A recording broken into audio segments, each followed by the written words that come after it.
بسم اللہ الرحمن الرحیم، بسم اللہ وحدہ والصلاۃ والسلام علی رسول اللہ، اما بعد۔ محترم ناظرین، مفتی راشد محمود رضوی صاحب جو کہ بریلوی مفتی ہیں، وہ ہمیشہ اہل حدیث کے خلاف کوئی نہ کوئی باتیں کرتے رہتے ہیں۔ اصل میں وہ انجینئر کی آڑ میں اہل حدیثوں کے خلاف کئی ساری باتیں کرتے ہیں۔ عام طور پہ وہ انجینئر والے وہی مسئلے پک کرتے ہیں جو اہل حدیثوں والے ہوتے ہیں۔ اب کئی سارے ایسے مسائل ہیں جو صحابہ رضی اللہ عنہم اجمعین کی ذات سے ریلیٹڈ ہیں۔ انجینئر صحابہ رضی اللہ عنہم اجمعین کے بارے میں غلط باتیں کرتا ہے، لیکن میں ذاتی طور پہ یہ کہتا ہوں کہ میں نے کبھی مفتی صاحب سے ان کا رد نہیں سنا ہے۔ مفتی صاحب ہمیشہ اس طرح کا مسئلہ تلاش کرتے ہیں جو انجینئر کا اور اہل حدیثوں کا ایک ہی ملتا جلتا مسئلہ ہو، تاکہ ساتھ میں جو ہے نا اہل حدیثوں کے خلاف بات کی جا سکے۔ صحابہ کی دفاع کی باری آئے تو مفتی صاحب خاموش ہیں، دوسرے مسائل ہے تو مفتی صاحب خاموش ہیں، لیکن اہل حدیث کا مسئلہ، رفع الیدین کا مسئلہ، آمین بالجہر کا مسئلہ، وضو کے مسائل، تقلید کے مسائل، جنازے کے مسائل، اسی طریقے سے یعنی جو مسائل جن اختلافی مسائل ہیں اہل حدیثوں کے ساتھ، وہ مسائل ہمیشہ پک کرتے ہیں اور ان کے اوپر جو ہے نا ہیرا پھیری سے کام لیتے ہیں۔ آج ایک مسئلہ ہے، میں پچھلے مسئلہ کے اوپر بھی تبصرہ کر چکا ہوں کہ جس میں انہوں نے شیخ امن پوری حفظہ اللہ تعالیٰ کا ایک کلپ اٹھایا، اور اس کلپ میں سے ایک گردن کے پہلو کا مسئلہ بھی ہے۔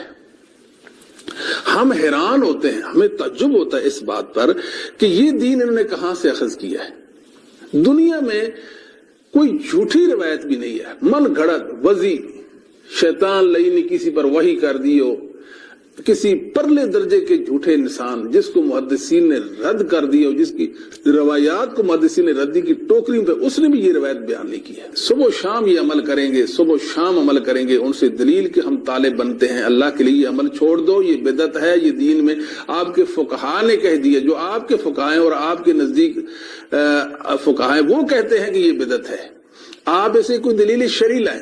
لو جی، ہمارا آپ بھائیوں سے مطالبہ ہے کہ ایک جھوٹی روایت ایسی لائیں، شیطان نے اس کو گھڑا ہو اور دنیا میں اس کو پیش کر دیا ہو، تو ایک روایت ہمیں دکھا دیں گردن کے پہلو کے مسح کے حوالے سے ہے۔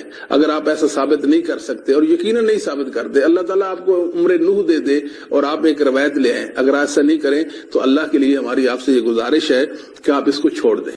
تو آپ نے سنا کہ شیخ امن پوری حفظہ اللہ تعالیٰ گردن کے مسح کی بات کر رہے ہیں، اور جو ہے نا یہ موصوف مفتی رضوی صاحب جو ہے نا سر کے مسئلے سے گردن کا مسئلہ نکال رہے ہیں۔ اصل میں ایک ہوتا ہے، مسئلے کو سمجھیں، ایک ہوتا ہے سر کا مسئلہ اور ایک ہوتا ہے گردن کا مسئلہ۔ سر کا مسئلہ علیحدہ چیز ہے، گردن کا مسئلہ علیحدہ چیز ہے۔ سر کا جو مسئلہ ہے وہ کیا ہے، پہلے قرآن و سنت سے سمجھ لیتے ہیں، پھر بعد میں ان کا وہ جو دلائل ہے گردن کے مسئلے کے ان کا جائزہ لیتے ہیں، پھر انشاءاللہ آپ کو بات جو ہے نا مکمل طور پہ سمجھ آئے گی۔ اب سر کا مسئلہ کیا ہے؟ قرآن مجید میں سر کا مسئلہ کا یعنی وجود ہے کہ وَمْسَحُوا بِرُؤُوسِكُمْ، اللہ تبارک و تعالیٰ نے ارشاد فرمایا کہ اپنے سروں کا مسح کرو۔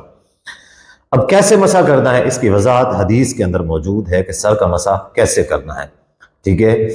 تو حدیث صحیح بخاری کی 185 نمبر حدیث ہے، صحیح بخاری کی 185 نمبر حدیث۔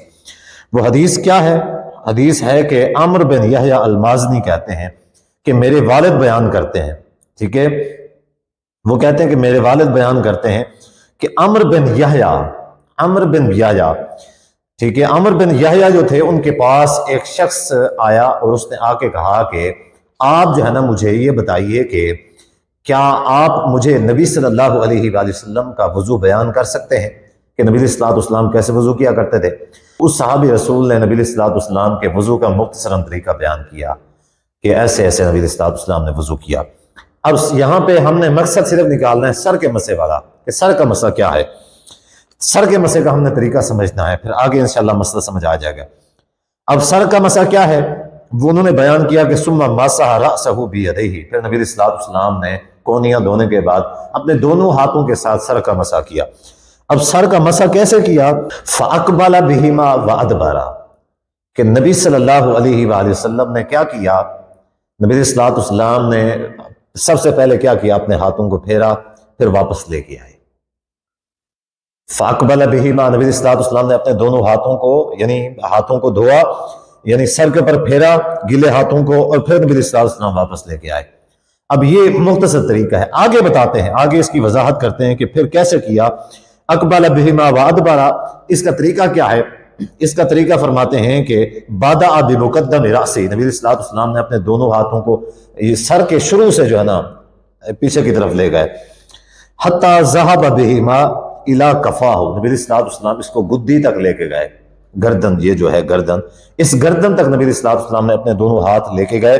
اس کے بعد وہ فرماتے ہیں کہ الی کفاہ، گردن تک لے کے گئے، ثم ردہما الی المکان الذی بدأ منہ، پہلے نبی صلی اللہ علیہ وسلم نے اپنے دونوں ہاتھ جو ہے نا اس طرح واپس گردن کی طرف لے گئے، گردن تک، پھر نبی صلی اللہ علیہ وسلم واپس لے کے آئے جہاں سے شروع کیا تھا وہاں تک۔ یہ سر کا مسح ہے، صحابی رسول بیان کرتے ہیں، صحیح بخاری کی 185 حدیث ہے۔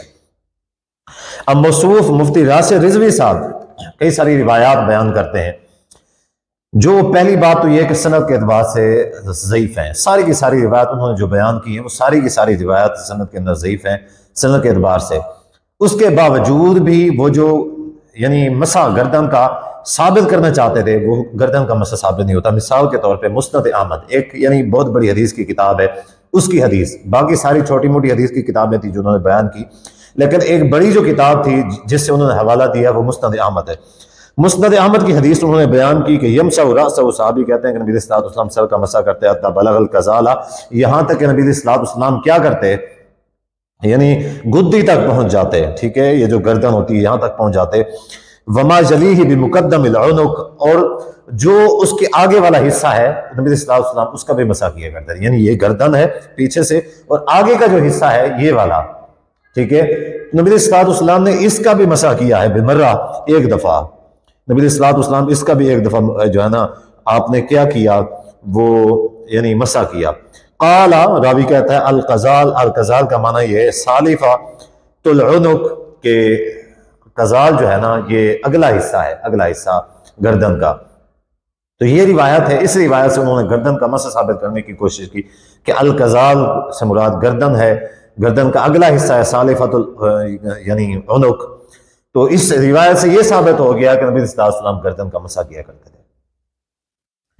یعنی ایسی حدیث پیش کی جس حدیث سے یعنی سر کا مسح والا تذکرہ تو نہیں ہے لیکن گردن والا مسئلے کا تذکرہ مل گیا۔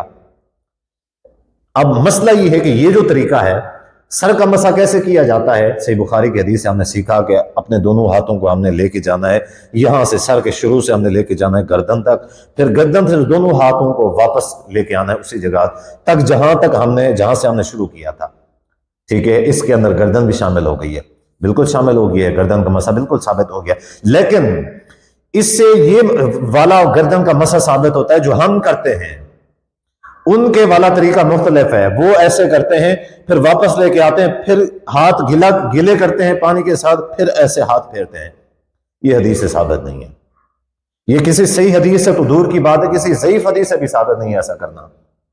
اب یہ جو ایسا کام کرتے ہیں، اس طرح کی جو حرکت کرتے ہیں اور اس کو مستحب کہہ رہے ہیں، یہ کہاں پہ لکھا ہوا ہے؟ اس کی کوئی دلیل نہیں دی۔ سر کا مسح جس میں گردن کا تذکرہ ساتھ میں آ گیا، اس سے گردن کا مسح ثابت کر دیا، حالانکہ ایسا تو ہم بھی کرتے ہیں، ایسا تو ہم بھی کرتے ہیں۔ ہم نے کب کہا ہے کہ ایسے گردن کا مسح نہیں کرنا چاہیے؟ نبی صلی اللہ علیہ وسلم گردن تک لے کے جایا کرتے تھے، ٹھیک ہے۔ گردن تک سے مراد کیا ہے؟ گردن تک سے مراد یہ ہے کہ پوری گردن شامل نہیں ہے، جہاں سے گردن شروع ہو رہی ہے نبی صلی اللہ علیہ وسلم وہاں تک اپنے ہاتھ لے جاتے، پھر نبی صلی اللہ علیہ وسلم واپس لے کے آتے۔ تو یہ جو جہاں سے وہ گردن کا مسح جو ثابت کر رہے ہیں کہ گردن کا مسح کرنا چاہیے یا گردن کے اوپر ایسے ہاتھ پھیرنا چاہیے، یہ تو کبھی بھی ثابت نہیں ہوتا۔ زیادہ سے زیادہ وہ ثابت کر لیں گے، یہ ثابت کر لیں گے کہ ہاتھ لے جائیں گردن تک، پھر گردن سے واپس لے آئیں۔